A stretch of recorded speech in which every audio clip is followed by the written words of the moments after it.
이제는 마태복음 24장 45절의 말씀을 많은 목사님들은 그 말씀에 순종해야 되고 그 말씀대로 사역을 해야 됩니다.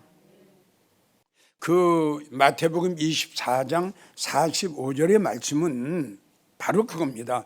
그 시대에 맞는 꼴을 먹여줘라.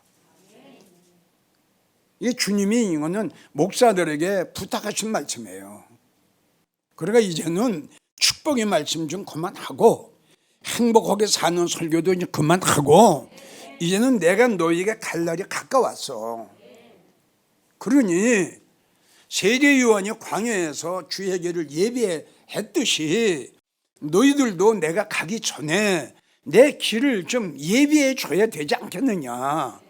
그렇게 하고 성도들에게 내가 다시 이 땅에 임한다는 것을 성도들에게 알려줘야 되지 않겠느냐. 그래야 성도들은 예비할 거 아니냐.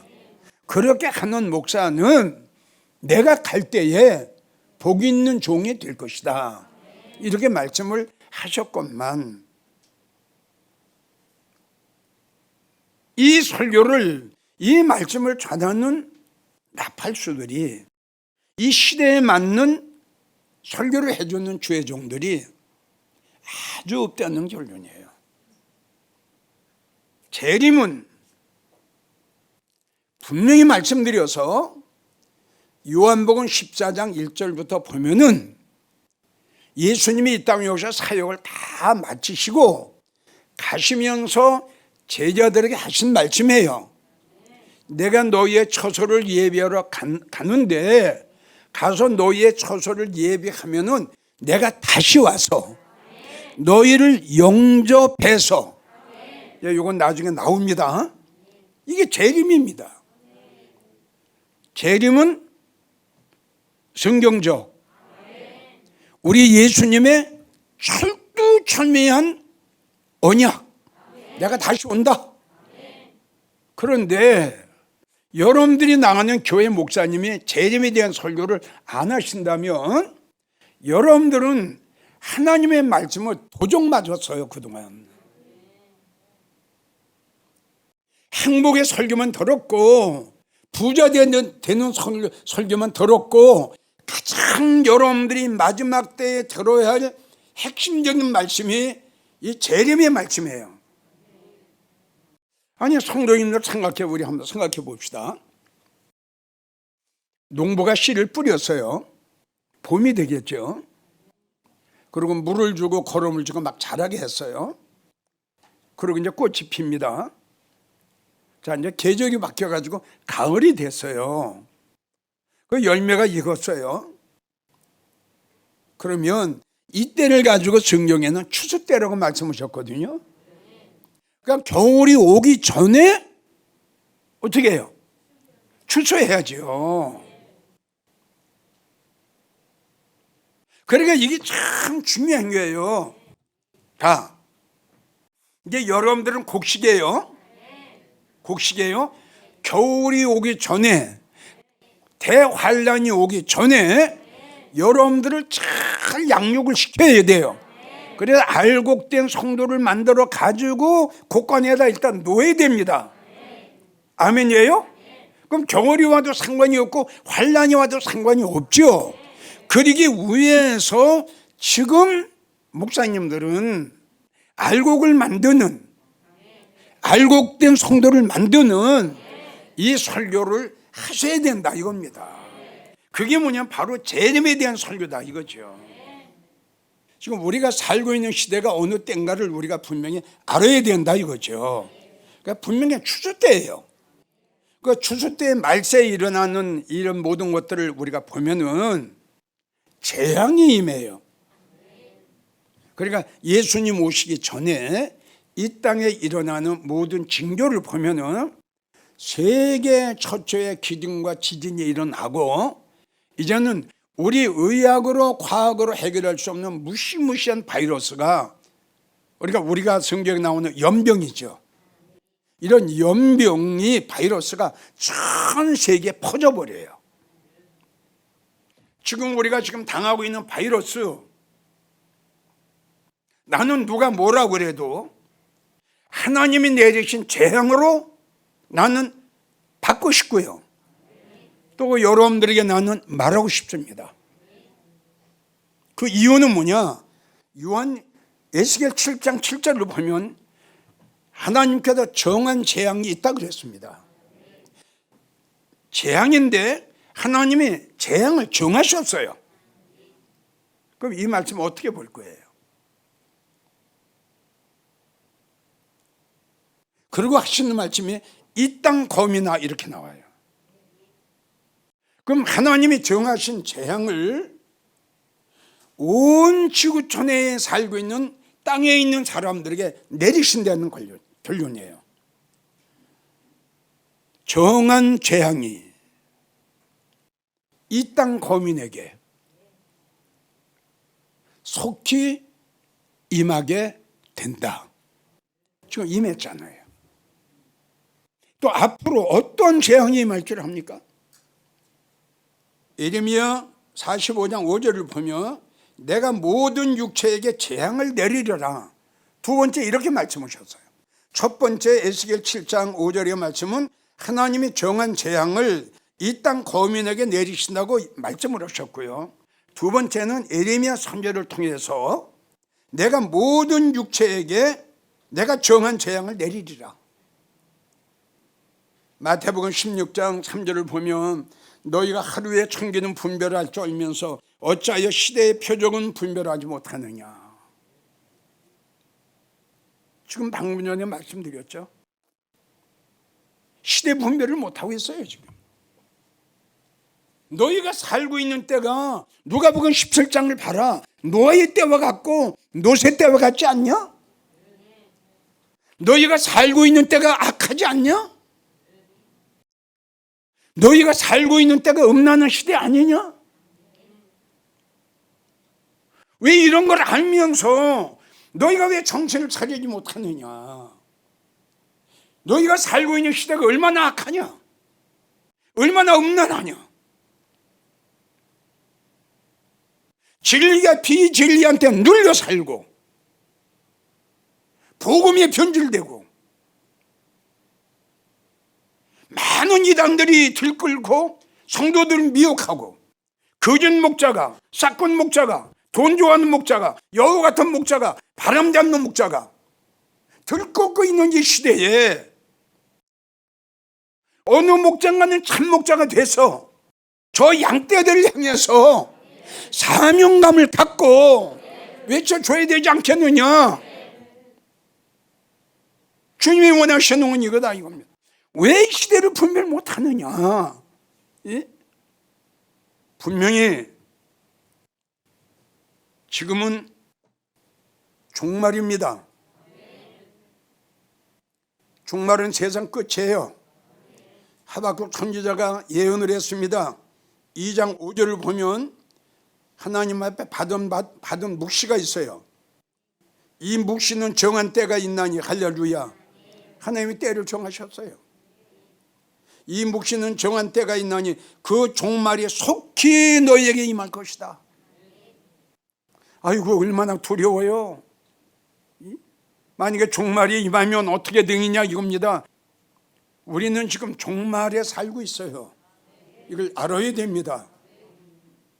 그리고 이제 말세입니다. 디모데후서 3장 1절부터 보면 너희가 먼저 이것을 알지니 아멘. 너희가 먼저 이것을 알지니 말세에 어떤 일이 일어나는 줄 아냐? 많은 사람들이 돈을 사랑하고 부모를 거역하며 자기를 사랑하고 원통함을 풀지 않고 이게 말세에 일어난 징조를 디모데후서 3장 1절부터 쫙 기록하셨어요. 그래서 아까 말씀드린 대로 요한복음 14장 1절을 보면 내가 너희의 처소를 예비하러 간다. 가서 너희의 처소를 예비하면 내가 다시 와서 이걸로 끝나는 게 아니에요. 이거 끝나는 게 아니에요. 잘 들으세요.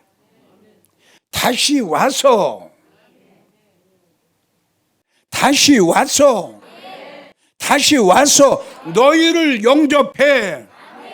이게 마태복음 25장 10절의 말씀하고 맞는 말씀입니다. 내가 너희를 영접해. 여러분, 2000여 년에 오셨던 예수님이 오셨는 그 목적과 이제 오시는 주님의 목적과는 완전히 틀립니다. 여러분, 이걸 알아야 돼요. 2000년에 오셨던 주님은 너나 할 것 없이 다 주님을 영접할 수 있었어요. 아멘이에요? 그런데 이제 오시는 주님은 14장을 보면 내가 주님을 영접하는 게 아닙니다. 아멘인가요?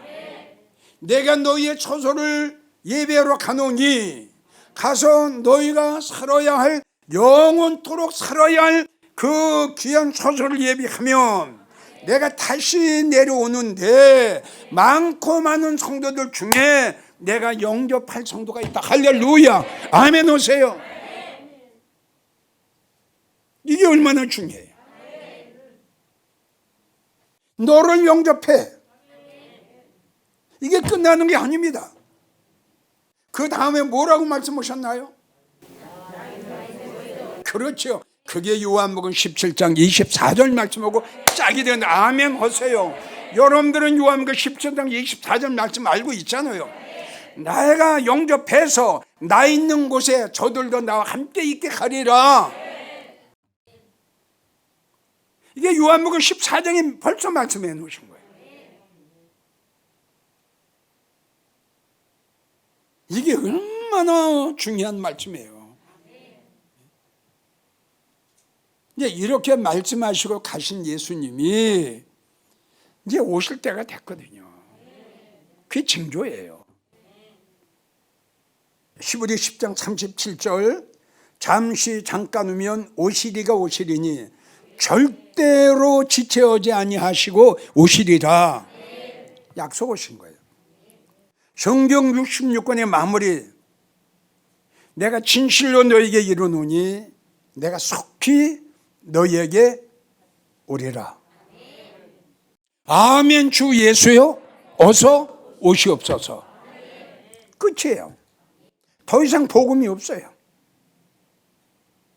그래서 우리 주님이 가실 때 우리에게 세 가지 부탁하셨다고 그랬죠. 제일 첫 번째가 기다려라. 다시 한번 강조합니다. 전국의 성도 여러분, 이제 이렇게 살아야 됩니다. 여러분들, 누가복음 12장 35절 허리에 띠를 띠고 결단과 결심하십시오. 그리고 등불을 켜십시오. 내 심령 속에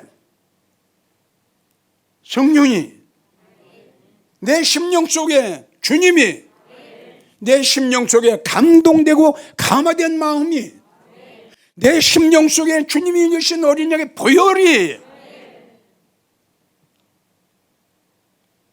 우리 주님 말씀하셨어요. 너 이제 결단과 결심해라. 허리를 동이란 말이에요. 결심과 결단하란 말이에요. 그리고 성령 소멸되지 않았는지, 첫사랑 다 팔아먹지 않았는지, 은혜 다 쏟아버렸는지 않았는지 빨리 생각하고, 성령 소멸됐으면, 믿음 떨어졌으면 빨리 성령 충만 받아라. 그리고 떨어진 믿음 다시 회복해라. 그리고 하시는 말씀이, 너는 안진뱅이 신앙되지 말고 서 있어라. 서 있어라. 너희는 마치 주인이 혼인집에 돌아와 문을 두드리면은 곧 열어주려고 하는 사람과 같이 해라. 그러니까 만반의 준비를 하려는 거예요. 왜? 너의 주인이 언제 돌아올지 몰라. 문고리 잡고 있어야 돼.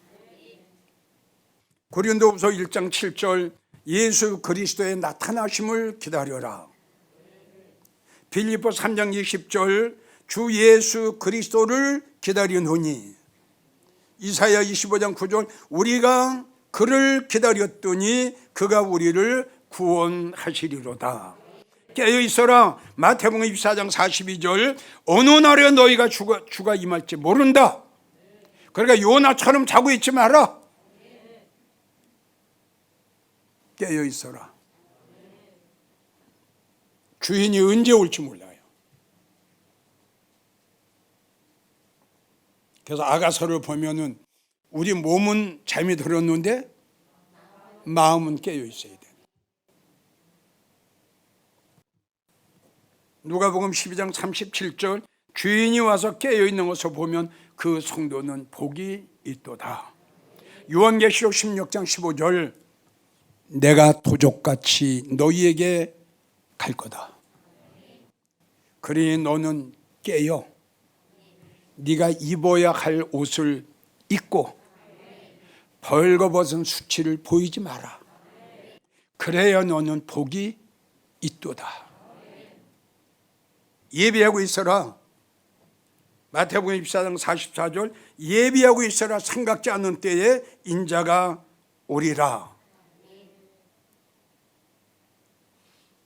우리가 한 가지 더 덧붙이려면은 요한계시록 2장 13절 죽임을 당할 때에도 나를 믿는 믿음을 저버리지 말라. 믿음의 사람, 믿음의 정절 다니엘처럼 사드락 메삭 아벳느고처럼 어떠한 환난과 역경과 재앙 속에서도 네가 나를 믿는 그 믿음을 너는 팔아먹지 마라.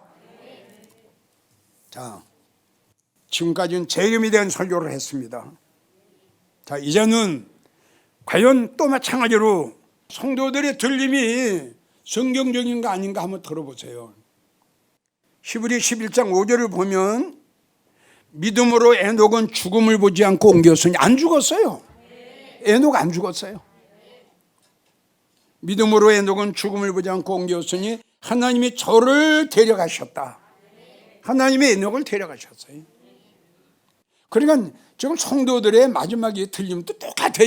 이거 하고요. 하나님이 주님이 우리를 데려가시는 걸로 나와요. 이따 사전 4장을 보면 주님이 우리를 데려가십니다. 그러니까 하나님이 에녹을 데려가셨어요. 우리가 가는 게 아니라 주님이 오셔서 우리를 데려가세요.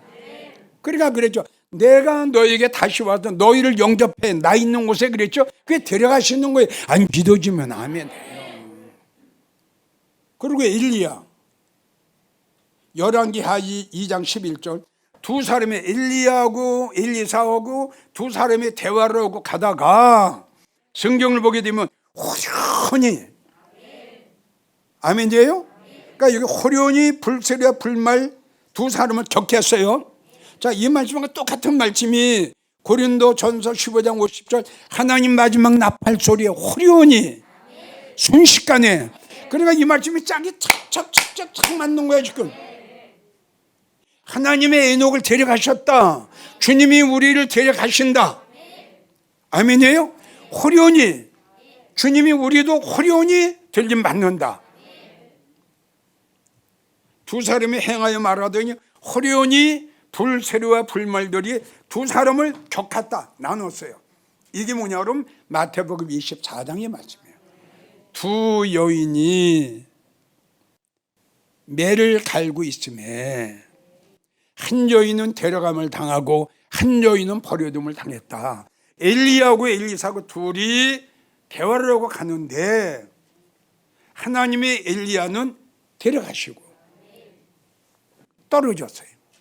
그래서 들림의 사건이 나오면 한 교회에서 믿음 생활을 해도 갈라지는 거예요. 성도 여러분, 이것이 베드로전서 4장 17절에 있는 하나님 집에서 심판하는 성도의 심판이랍니다. 사일전 4장 15절 우리 주님이 그 예수님의 신부들을 구름 속으로 끌어올려 아멘. 내가 가는 게 아니에요. 엘리야가 간 게 아니었어요. 에녹이 간 게 아니에요. 누가? 그렇죠. 우리가 가는 게 아니에요. 누가?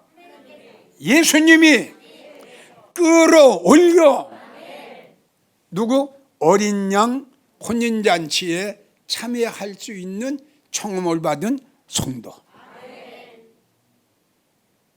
이렇게 연결되는 거죠. 저희를 구름 속으로 끌어올려 공중에서 주를 영접하게 하시리니 이 날이 곧 와요. 아멘이에요. 빌립보 3장 21절 하나님의 역사로 아멘. 무에서 유를 창조하는 하나님의 역사, 물을 포도주로 만드시는 하나님의 역사, 없는 데서 있게 하시는 하나님의 역사, 약한 자를 강하게 만드시는 하나님의 역사, 10명을 가지고 1000명, 10,000명을 쓰러뜨리는 하나님의 역사, 이런 하나님의 역사로 인하여 우리의 천하고 무능한 우리의 몸을 하나님의 영광의 몸의 형체와 같이 병케 하시리라. 이게 성도의 틀림이야. 언제 주님이 오실지, 언제 에녹처럼 엘리야처럼 틀림의 사건이 일어날지 이거는 아무도 알 수가 없어요. 그러나 분명한 것은, 그러나 틀림없는 것은, 그러나 정확한 것은 우리 주님이 언젠가는 오신다는 사실. 그리고 성도들이 언젠가는 세상에 잘 있거라. 7년 환란 오기 전에 나는 가노라. 성도들이 들림받고 난 다음에 일어나는 복음이 요한계시록의 복음이에요. 불로 사람을 태웁니다. 죽기를 구해도 죽을 수가 없어요. 7가지 재앙을 하나님이 쏟습니다. 짐승의 표가 유행이 됩니다. 안 받으면 안 됩니다. 받으면 지옥입니다. 그래, 이런 시대가 오기 전에 우리는 준비하고 예비했다가 에녹처럼 엘리야처럼 올라가자는 거예요. 살전 5장 1절 잉태된 여인에게 해산의 고통의 이름과 같이 멸망이 너에게 호련히 임하는 날이 올 것이다. 그러나 예비하지 못하면 너희는 결코 피하지 못하리라. 마가복음 1장 15절 때가 찼고 하나님 나라가 가까웠다. 마태복음 25장 예비하였던 자들은 주님을 만나게 될 겁니다. 예비하고 준비하고 깨어있던 성도들은 이 주님을 만나서 우리 아버지가 준비해 놓으신 어린 양 혼인잔치에 여러분들은 올라가서 7년 동안 신랑 예수님과 함께 인류 최초로 처음이자 마지막으로 만들어 놓은 어린 양 혼인잔치에 여러분들은 주인공이 될 겁니다. 할렐루야, 할렐루야. 여러분들은 주인공이 되셔야 됩니다. 7년 혼인잔치가 끝나면은 무시무시한 것이 이 지구 땅을 덮을 겁니다. 부디 잘 믿지도 못해 잘 믿는 척 하지 말고, 교만하지 말고, 나는 장로다, 나는 권사야, 나는 집사야, 직분 내려놓고 나만이 요단가리에 들어간 것처럼, 아멘이에요, 다 내려놓고 말씀 속에 들어가세요. 그래서 영적인 병 고침 받으세요. 그래 여러분 불행한 성도가 안 됩니다. 재림, 성경적 성도들의 들림, 너무너무 정확한 성경적, 언젠가는 이 두 사건이 꼭 일어난다는 사실 명심하십시오.